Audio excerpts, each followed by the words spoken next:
Olá pessoal, quem fala aqui é o Marcos. Tudo isso que a gente estudou até agora, anatomia e fisiologia, os aspectos, a classificação fisiopatológica e os tipos de dor, é para nos dar embasamento para entender as características semiológicas da dor. Porque na prática clínica, todo sinal e sintoma que a gente identificar ou que o paciente referir, a gente tem que fazer uma investigação detalhada deles. E todo sinal e sintoma tem suas características semiológicas, em que, a partir de uns conceitos, eu posso estendê-los. Então, se o paciente referiu qualquer sinal, qualquer sintoma, ou que você percebeu no exame físico, mesmo que você não tenha decorado, você tem que pesquisar o máximo os detalhes daquela manifestação. No caso da dor, quais são? Temos a localização, a duração da dor. Então é importante a gente saber onde a dor está localizada e há quanto tempo está durando. Se ela tem a irradiação ou se é uma dor referida. A dor referida é um ponto distante da origem. A dor irradiada tem que obedecer àquele trajeto nervoso. A qualidade, se é uma dor em constricção, em queimação, é uma dor em aperto. A intensidade, onde a gente vai graduar. Se piora ou melhora, ou se melhora, quando aquele órgão é solicitado. Como essa dor vem evoluindo, ela surgiu subitamente ou surgiu aos poucos. Se tem algum fator desencadeante, se algum fator melhora ou piora a intensidade da dor e quais são as manifestações associadas. Vamos detalhar um pouco cada um deles. Sobre a localização. Na anamnese a gente viu que a queixa principal do paciente é aquilo com que o paciente refere. A gente vai anotar o que o paciente refere. Entretanto, alguns pacientes vão chegar dizendo que já tem uma dor na vesícula, uma dor no fígado, uma dor no intestino, uma dor no estômago. Isso não é queixa principal. Isso não é localização. Isso já é um diagnóstico. E esse diagnóstico não é válido. Então, solicite que o paciente aponte a área em que sente dor, que isso é importante para determinar a etiologia. E aqui a gente já vai ter a diferenciação. É uma dor bem localizada? É uma dor que o paciente consegue localizar precisamente ou é aquela dor difusa? Porque a partir disso a gente já pode dizer, é uma dor somática superficial, é uma dor somática profunda ou uma dor visceral. Irradiação ou dor referida. Então a dor irradiada tem local no início da dor e a sua irradiação obedece o trajeto nervoso.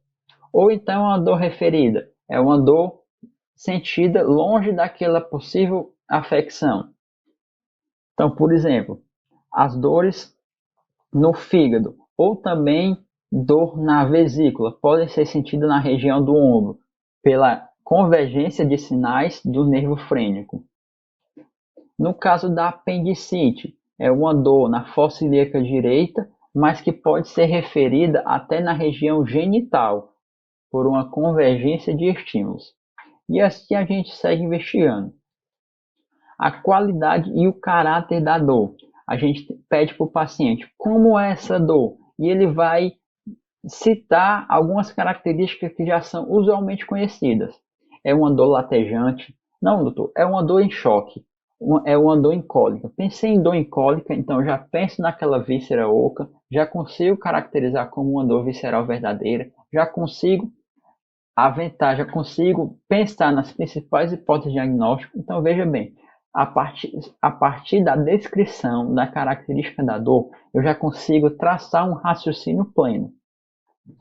É uma dor localizada no peito com a característica de aperto. Eu já consigo pensar pelo menos nas 5 hipóteses diagnósticas, em que a principal hipótese diagnóstica é o infarto agudo do miocárdio. Veja bem a importância das características semiológicas da dor. É uma dor empontada, enfacada, é uma dor tipo cãibra, então importantíssimo. E aqui eu já posso fazer diferenciações. São dores espontâneas ou são dores evocadas? Quais são as dores evocadas? É uma dor acarretada pelo estímulo não nocivo? É uma alodínia? Passar a mão causa dor? É uma dor neuropática. Então é de que tipo? Alodínia. Ou então um estímulo sucessivo aumenta a intensidade da dor. É uma dor do tipo hiperpatia. Então eu estou trazendo as minhas hipóteses para as dores neuropáticas. ou então sofreu um processo doloroso e aquilo ali ficou mais doloroso, é uma hiperalgesia, ou a dor é espontânea, constante ou intermitente. Então veja bem que são polaridades. Eu pesquiso as características e eu consigo direcionar as minhas hipóteses diagnósticas. Se for uma dor em formigamento, que é acarretada pelo simples tocar da mão, eu não vou pensar em dor nociceptiva, eu vou pensar em dor neuropática. Quais as hipóteses diagnósticas? A intensidade da dor. Existem várias escalas que a gente pode estar usando. Então a gente pode usar uma escala subjetiva. É uma dor leve? É uma dor moderada? É uma dor intensa?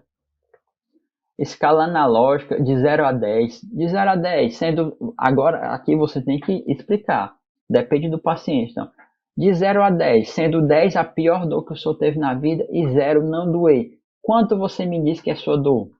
Ou então você pode interpretar por escala facial, pela expressão que o paciente. Lembre que a dor tem um aspecto emocional. Então ele vai interpretar, ele vai expressar a dor com determinadas emoções. Duração, determinar com o máximo de precisão o início da dor, para a partir disso você estimar há quanto tempo aquela dor está presente. Se for intermitente, é uma dor que vai e volta, anotar quando ocorre o início da dor, quanto dura cada episódio, o número de crises, o número de aparecimentos da dor no dia ou no mês.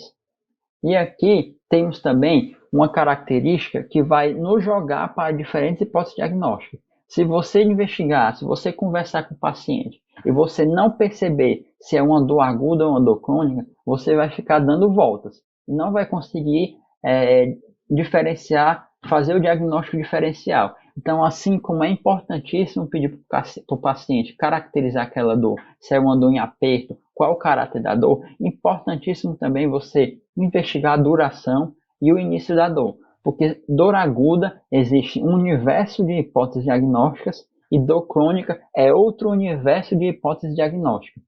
E qual seria uma diferenciação? Qual seria o tempo que a gente divide em dor aguda e dor crônica? Depende muito da literatura, mas em média de 3 a 6 meses. A evolução. Como aquela dor vem evoluindo? Qual o comportamento desde o início até o momento atual? E aqui a duração e a evolução são complementares. Porque você pesquisou o início da dor, estimou a duração, viu como ela está se comportando, são características complementares. Importantíssimo, se foi um início súbito, se eu estava aqui conversando, se eu estava dando aula, por exemplo, se eu estava gravando alguma coisa e apareceu uma dor no peito, é um início súbito, ou se é uma dor que já vem me incomodando e está aumentando, é um início insidioso. Variações de intensidade e se mudou de localização. Outra característica importante, relações com as funções orgânicas. Então, temos uma doença aterosclerótica, é uma deposição de gordura nos vasos, de forma simplificada. Pelo aquele vaso gorduroso vai passar menos sangue. Se eu tiver uma emoção e a frequência cardíaca do meu coração aumentar, o trabalho cardíaco aumentou. Então isso pode ocasionar uma dor em aperto. Ou então, a mesma fisiopatologia relacionada a uma placa de ateroma nas artérias do intestino. Quando eu como, quando eu faço a estimulação da atividade gastrointestinal, aquela dor piora. Então, são relações com as funções orgânicas. Quais fatores estão relacionados, estão como possíveis desencadeadores? Então, é uma dor que piora com a atividade física, ou é uma dor quando eu tenho um estresse, ela piora, ou ela aparece. É os possíveis fatores desencadeantes. Fatores de melhora ou piora. É uma dor no peito que melhorou quando eu fiquei em repouso, quando eu fiquei paradinho, quando a frequência cardíaca diminuiu. Assim como fatores de melhora ou piora com a alimentação, as dores da colecistite, as dores da pancreatite tendem a piorar com a alimentação, com a ingestão de alimentos. Piorou ou melhorou com o medicamento, então você vai pesquisar o nome, a dose e o período. E por último, as manifestações associadas. Por quê? As dores nociceptivas comumente acarretam a estimulação do sistema nervoso autônomo. Então, às vezes a gente se pergunta, por que o paciente tem uma dor no peito e ele vomita? Porque uma estimulação do sistema nervoso autônomo. Então, quais são? O que é que pode vir acarretado? Por isso que muitas vezes são sintomas gerais. Taquicardia, aumento da pressão arterial, sudorese, palidez, mal-estar, náuseas e vômitos são sintomas comuns a muitas doenças, porque eles são acarretados pela ativação do sistema nervoso autônomo.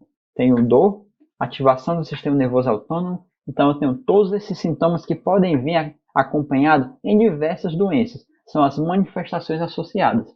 Se eu tenho a queixa principal, que é a dor, eu vou caracterizá-la muito bem. Se tem uma manifestação associada, eu também vou caracterizá-la muito bem. Finalizamos aqui o estudo da dor. Mais uma vez, envolveu a anatomia e a fisiologia com a transdução, transmissão, modulação e percepção.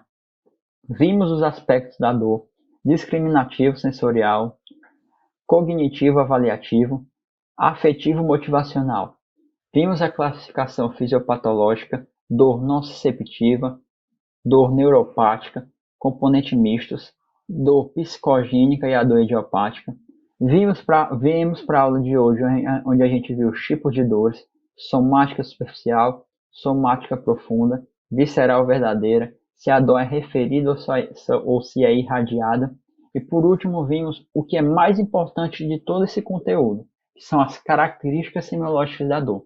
Você tem que ter um embasamento para poder fazer uma investigação adequada, porque a partir dessa investigação adequada, você é capaz de fazer de 85% a 90% dos diagnósticos corretamente, necessitando de exames complementares em poucos casos. Portanto, características semiológicas de todos os sintomas são essenciais para a prática clínica. Bom, pessoal, é isso. Conteúdo muito extenso, muitos detalhes, mas que a leitura é necessária. O meu papel aqui foi só de tentar facilitar o entendimento, não foi de esgotar o assunto aqui.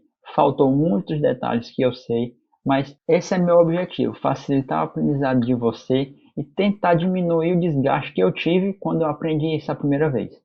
Espero que tenha ficado claro. Estou disponível aí para tirar dúvida, tanto nas redes sociais quanto lá na nossa plataforma.